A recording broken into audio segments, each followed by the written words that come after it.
When humanity tries to tame the Hive, it discovers too late that you can never truly control a nightmare.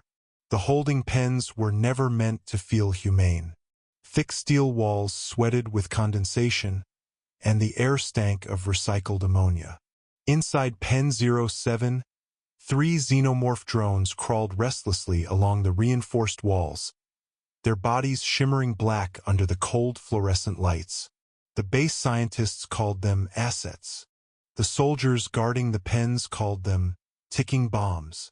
Colonel Mason stood behind the observation glass, his arms folded. "Are they ready?" he asked without looking away from the writhing silhouettes. Dr. Carla Voss nodded, her thin fingers nervously tightening around her datapad. "We've conditioned them as much as we can. The control pheromones seem effective. Their aggression levels are manageable."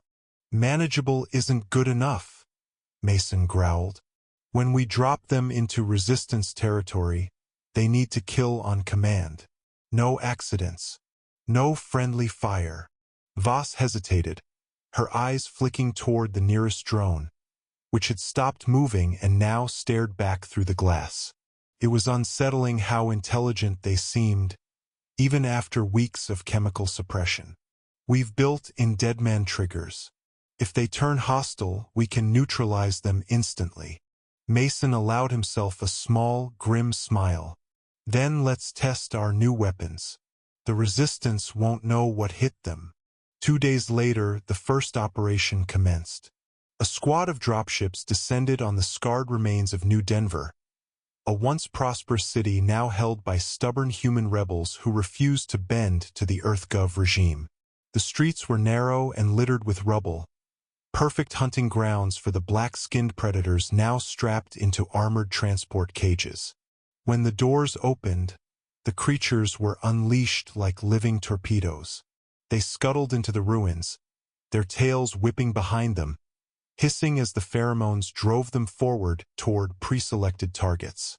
Mason watched the live feed from Command HQ. Helmet cams captured grainy footage of rebels screaming as the first drone tore into their barricade, claws flashing, inner jaws snapping. The resistance fighters barely got off a few shots before they were dragged into the shadows, their screams cut short.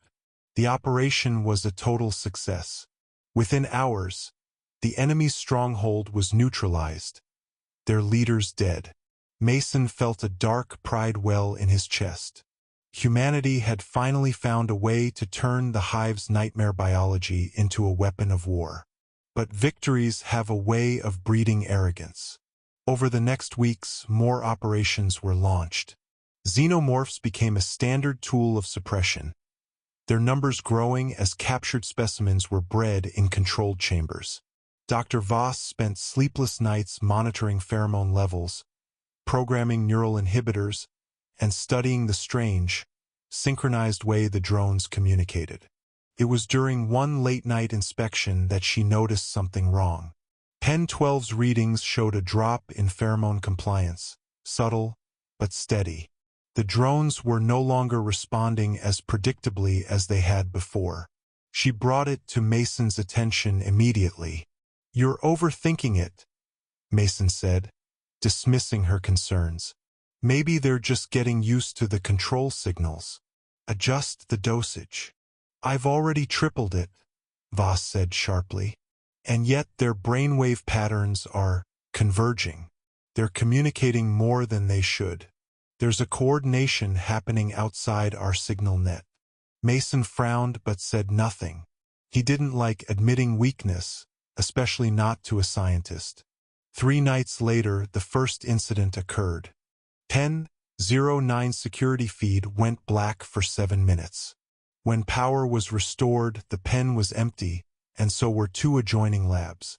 Blood coated the walls, but no bodies were found. The base went into lockdown, soldiers sweeping the corridors, but there was no trace of the escaped drones. Then the screaming began. One by one, cameras caught flashes of movement in the ventilation shafts. Guards were dragged upward, their rifles clattering to the floor. Someone hit the deadman trigger, but the control system didn't respond. Voss stared at the console in horror. "They've severed the signal relay," she whispered. Mason slammed his fist on the table. "How the hell could they do that?" "They're learning," Voss said, her face pale. "They've been learning this entire time. We thought we were training them, but they were studying us." The lights went out. The emergency sirens blared as the facility descended into chaos. Mason ordered all surviving troops to arm themselves, but the hallways were already crawling with black shapes. The sound of claws on metal echoed through the corridors. Voss ran, clutching her datapad like a lifeline. She knew where she had to go, the control room. If she could overload the containment reactors, she could at least stop the hive from spreading. She didn't get far before she ran into one of them. It stood at the end of the hallway, taller than any drone she had seen before. Its dome-like skull gleamed wetly, and its tail scraped the floor with deliberate menace. Behind it she saw movement, dozens of smaller drones waiting. Voss froze. She expected it to leap at her, to kill her instantly.